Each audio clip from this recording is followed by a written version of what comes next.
Doctor रुच, हम diagnosis पे तो बहुत सारी वीडियोस बना रहे हैं और लोग उसको पसंद भी कर रहे हैं। तो मेरे पास एक क्यूरी आई है जिसमें ओसीडी की मैनेजमेंट के बारे में रिक्वेस्ट की गई है कि बताएं आप। हम्म। तो इसके बारे में आप कुछ बताना चाहेंगी?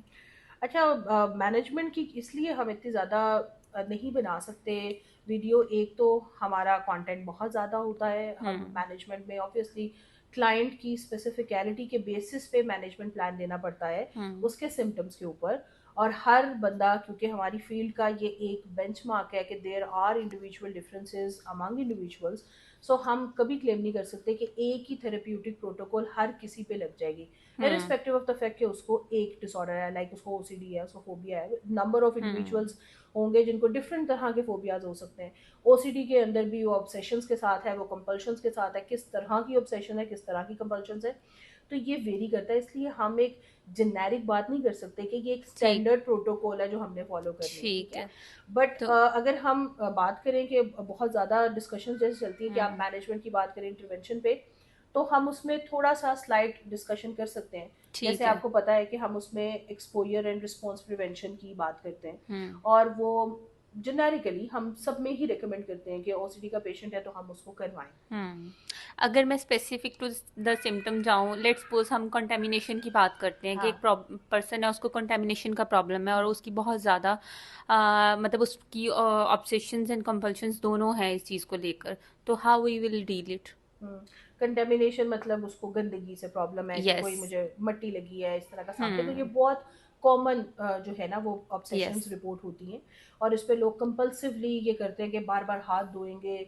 और इतना ज़्यादा, कुछ एक दो पेशेंट्स ऐसे भी थे जिनकी स्किन इरोड हो गई है बिल्कुल हाथ बिल्कुल। धो धो के, और कपड़े धो धो के बाद में, और अपने आप को वॉशरूम्स में बंद कर लेते हैं, और कितने कितने घंटे वो नहाते रहते हैं, उनको पता भी नहीं हम्म। होता कितना टाइम गुजर गया है। बिल्कुल। और इस केस में जब सीवियर लेवल पे चला जाता है तो कोई फैमिली मेम्बर को हम लाजमी ऑन बोर्ड करते हैं कि वो उनके साथ रहें, उनको अकेला मत छोड़ें। यस। जहाँ तक हम एक्सपोजर और रिस्पॉन्स प्रिवेंशन की बात करें, तो उसमें हमारे पास सबसे पहले ऑब्वियसली हम एक हायरार्की बनाते हैं कि कौन सी कितनी स्टिमुलेशन उसको किस हद तक अफेक्ट कर रही है, हम्म। पहली बात तो।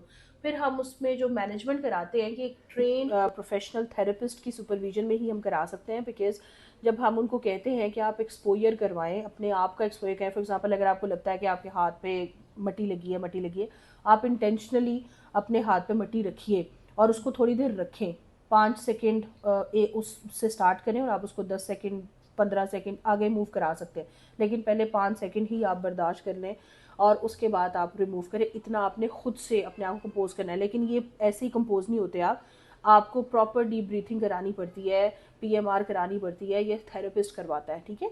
उसके बाद हम आपकी ये जो एक्सपोजर और हम आपको रिस्पॉन्स देने से, बेसिकली हम इसमें करते क्या है, हम आपको आपके स्टिमुलस की इनहिबिशन सिखाते हैं, आपके रिस्पॉन्स की इनहिबिशन सिखाते हैं कि आपने रिएक्शन नहीं देना और कैसे कंट्रोल करना है। और इससे होता क्या है, जब हम ये कंट्रोल करेंगे तो आपकी जो बार बार ये थॉट्स आती है ना कि ये काम करो, इसको धो धो धो, वो कम होना शुरू हो जाती है। तो फ्रीक्वेंसी हमने डिक्रीज करनी है आपकी कंपल्सिव एक्ट्स की, जो आप बिहेवियर कर रहे हैं ना, हमने बेसिकली उसको रिड्यूस करना होता है। पहले हम इमेजिनेटिव लेवल पे कराते हैं, उसके बाद हम इसको रियल लाइफ में करवाते हैं, ठीक है। लाइक जिसको बहुत ज़्यादा रिएक्शंस आते हैं, जिसका लेवल सीवियर पे पहुंचा हुआ है, हम उसको पहले इमेजिनेटरी लेवल पे कराते हैं, फिर उसको रियल एक्सपोजर कराते हैं with deep breathing and PMR. So it means के in the presence of a train therapist ही हम सेशन प्लान कर सकते हैं। बिकॉज आप खुद करेंगे तो आपको समझ ही नहीं आनी कि आपने अपने आप को कंट्रोल कैसे करना है। और उसके साथ फिर हम आपको डेली बेसिस पे असाइनमेंट्स देते हैं कि आपने घर में ही अब ऐसे प्रैक्टिस रखनी है। फिर grounded therapies, there are number of techniques जो हम ऑप्ट करते रहते हैं based on the condition of a client के कितनी रिकवरी आ रही है और कितनी इंप्रूवमेंट रिक्वायर्ड। Very nice. अच्छा डॉक्टर रुच, एक टेक्निक है फ्लडिंग की, जो यूजुअली ओसीडी के पेशेंट्स को डील करने के लिए यूज़ की जाती है। आपकी उसके बारे में क्या राय है? अच्छा, ये इकरा की जाती थी, ठीक है। ओह। ये आपको भी या। पता है कि हमने हम्म। अब इसको जो है वो इसको रिड्यूस कर दिया हुआ है और इसको नहीं करना रिकमेंड करते हैं। उसके ऊपर टन्स ऑफ लिटरेचर है कि आपने इसको नहीं करना। हम्म। क्यों? बिकॉज ये ऐसे ही है कि जैसे आपने एक बंदे को, उसको आग से डर लगता है और आपने उस बंदे को आग में डाल दिया। हम्म। उसके लिए उसको बेशक पानी का इशू है, उसको लग रहा है कि उसके हाथ पे वो है, मट्टी है, गंदा है, वो सब कुछ है, उसके लिए वो ऐसे ही है जैसे आग है। और उसने फॉरन रिएक्शन देना है अपना, ठीक है, कंपल्सिव एक्ट्स करने हैं। सो फ्लडिंग बिल्कुल अनएथिकल है और हम बिल्कुल भी रेकमेंड नहीं करते। फ्लडिंग का सिंपल मतलब ये है कि आप बंदे को जिस चीज़ से डर लगता है ना, उसको डायरेक्ट उसको एक्सपोजर करा दो। तो एक कहावत बनी हुई है फ्लडिंग के लिहाज से, मैं आपको बताती हूँ कि जैसे अक्सर हमने देखा हमारी फैमिलीज के अंदर कोई एक चीज़ से बच्चा घबराता है, कुछ करता है, वो कहता है कि नहीं नहीं मैं इसमें कंफर्टेबल नहीं हूँ, मेरा नहीं दिल कर रहा इसको हाथ लगाने में। कोई भी ले लो आप, डॉगी ले लो, कैट ले लो, कुछ भी ले लो, तो सारे कहते हैं कि इसको पकड़ाओ, इसी गोद में बिठा दो, इसको हाथ लगवाओ, ये इसका चाका लग जाएगा, ठीक है। इन सिंपल फॉर्म ये फ्लडिंग है, इसमें कोई चाका लतने वाली बात नहीं है। जो रिएक्शंस आने हैं ना पेशेंट्स के फ्लडिंग करवाने के, रिएक्शन जो रिजल्टेंटली आने, वो इतने पैनिक की सिचुएशन क्रिएट हो जाती है कि वो इसीलिए हम उसको कहते हैं कि ये अनएथिकल है कि एक बंदे का उसको नहीं पसंद और आपने उसको डायरेक्ट एक्सपोजर करा दिए।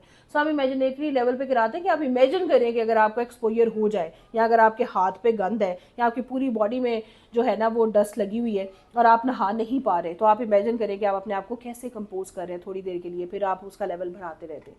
सो फ्लडिंग अ बिग नो, हम कभी भी रेकमेंड नहीं करते।